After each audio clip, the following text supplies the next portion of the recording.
Hare Krishna viewers, welcome to our channel. तो आज का टॉपिक है हु एम आई, मैं हूँ कौन। ज़्यादातर लोगों को यही ज्ञान नहीं है कि मैं हूँ कौन। हम अगर ये जान लेते हैं तो हमारे लाइफ की आधी प्रॉब्लम यहीं पे सॉल्व हो जाती है। अगर हम किसी से पूछेंगे कि आप हो कौन, हु आर यू, तो ज़्यादातर लोग यही आंसर देते हैं कि yes I am American, I am African, I am Russian, I am Indian. India में भी अगर किसी से पूछोगे तो हु आर यू, तो कोई कहेगा I am Gujarati, I am Marwari, I am Rajasthani, I am Maharashtrian. तो लोग यही जवाब देते हैं। अगर किसी से पूछोगे तो ऐसा भी आंसर आता है कि हाँ I am Hindu, I am Muslim, I am Christian.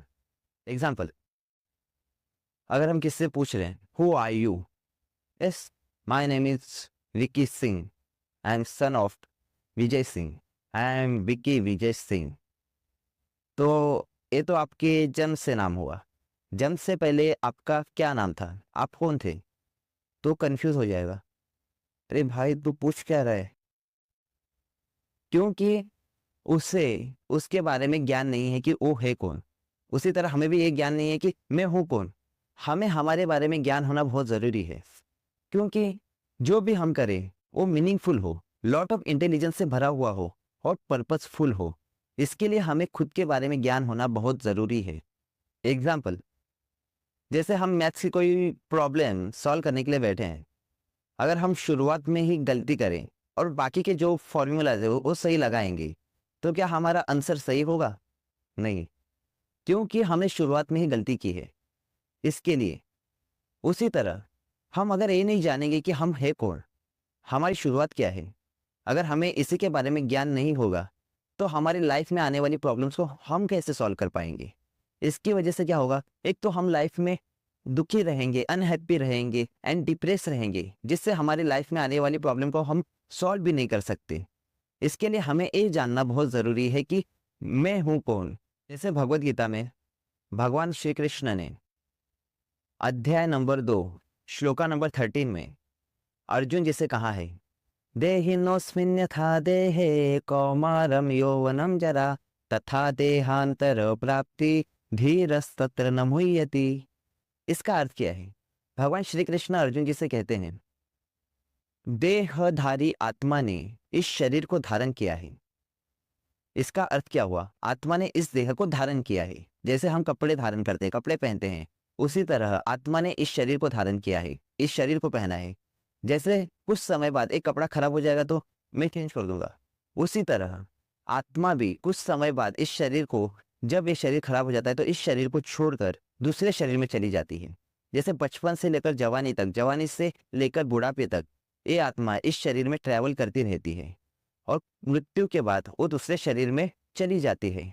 जिसे इस चीज का ज्ञान होता है वो कभी इस चीज से, इस परिवर्तन से कभी विचलित नहीं होता। एग्जाम्पल, जैसे ये मेरा पेन है, क्या मैं कह सकता हूँ कि I am this is a pen? नहीं।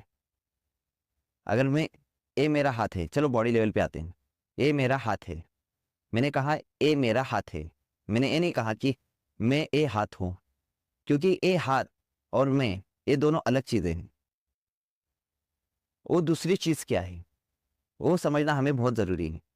जैसे कोई व्यक्ति मरा है तो भी लोग रोने क्यों लगते हैं? क्योंकि आप देखें तो उसके हाथ पैर आँख कान सब सही सलामत वैसा ही रहता है, तो भी लोग रोने क्यों लगते हैं कि ये व्यक्ति चला गया, इस नाम से रोने क्यों लगते हैं? सब शरीर तो जैसा है वैसा ही है, उसमें ऐसी क्या चीज थी जो अब नहीं है जिसके लिए लोग रोते हैं? This is the importance. ये समझना बहुत इंपॉर्टेंट है कि उसमें ऐसा क्या था जो अभी नहीं है जिसके लिए लोग रोते हैं, वो है आत्मा। तो हमें ये समझना जरूरी है कि मैं एक टेम्पररी बॉडी नहीं हूँ, मैं टेम्पररी शरीर नहीं हूँ, आई एम अ परमानेंट। इसलिए तो हम मृत्यु से भी डरते हैं, क्योंकि वो हमारा गुण नहीं है, इस शरीर का गुण है, ये भौतिक गुण इस शरीर का है। वी आर स्पिरिचुअल, आत्मा स्पिरिचुअल है, इसलिए उसको ना ही किसी काल में जन्म है ना ही मृत्यु है। जिस चीज का जन्म होता है उस चीज की मृत्यु होती है। इसीलिए हमें ये जानना जरूरी है कि हम आत्मा है जिसकी कभी ना ही जन्म होता है ना ही मृत्यु होती है। We are a soul. Bhagavad Gita में एक और श्लोक है, अध्याय नंबर 5 श्लोका नंबर 18, जिसमें भगवान श्री कृष्ण अर्जुन जी से कहते हैं, विद्या विनय संपन्ने ब्राह्मणे गविहस्तिनि शुनि चैव स्वपाके च पंडिताः समदर्शिना। इसमें भगवान श्री कृष्ण अर्जुन जी से कहते हैं कि जो ज्ञानी विनम्र साधु पुरुष है वो सबको समान दृष्टि से देखता है, क्योंकि वो सबको बाह्य रूप से नहीं आंतरिक दृष्टि से देखता है, क्योंकि बाहर से सब अलग हैं। वो बाहर से चाहे कुत्ता हो, बिल्ली हो, हाथी हो, गाय हो, ब्राह्मण हो, शूद्र हो, सबको वो समान दृष्टि से देखता है, क्योंकि वो ऊपर से नहीं अंदर जो आत्मा है उसे देखता है, क्योंकि उसे संपूर्ण ज्ञान है कि ये शरीर वो नहीं है, इसके अंदर जो आत्मा है वो समान है, क्योंकि सब बॉडी में चाहे कुत्ता हो, बिल्ली हो, ब्राह्मण हो, शूद्र हो, सब में कॉमन चीज एक ही है, वो है आत्मा। इसीलिए हमें इस श्लोक से यही ज्ञान लेना चाहिए कि हमें किसी को देख के ये नहीं सोचना चाहिए कि ये कुत्ता है, बिल्ली है, चींटी है, पेड़ है, ये हाथी है, एक ब्राह्मण है, ये शूद्र है। नहीं, सब में हमें आत्मा के दर्शन करने चाहिए।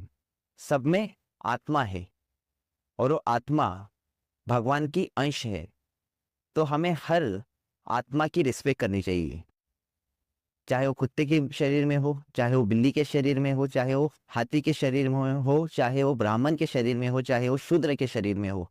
वो शरीर वो नहीं है, उसके अंदर जो आत्मा है, जो परमानेंट चीज है, वो आत्मा, हमें उसकी रिस्पेक्ट करनी चाहिए, क्योंकि वो भगवान की अंश है, वो भगवान का अंश है और भगवान सब जीवों के पिता है।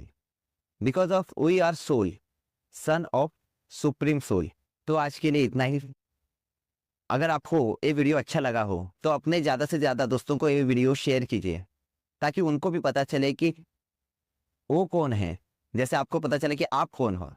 अगर आपको ये वीडियो अच्छा लगा है, please like, share, subscribe and जो बेल आइकन है उसको आप दबा सकते हो, क्योंकि हमारी आने वाली हर नई वीडियो आपको मिलती रहे। अगर आपके कोई क्वेश्चन भी हो, आपको लाइफ में कोई क्वेरीज हो, क्वेश्चंस हो, आपको पता नहीं चल रहा है कि क्या करना है, तो आपके कोई भी क्वेश्चंस हो तो आप हमारे कमेंट बॉक्स में आपके जो भी क्वेश्चंस है वो हमें बता सकते हैं, जिससे आने वाले समय में हम आपके क्वेश्चंस के आंसर और अच्छे तरीके से दे सकें। हरे कृष्णा।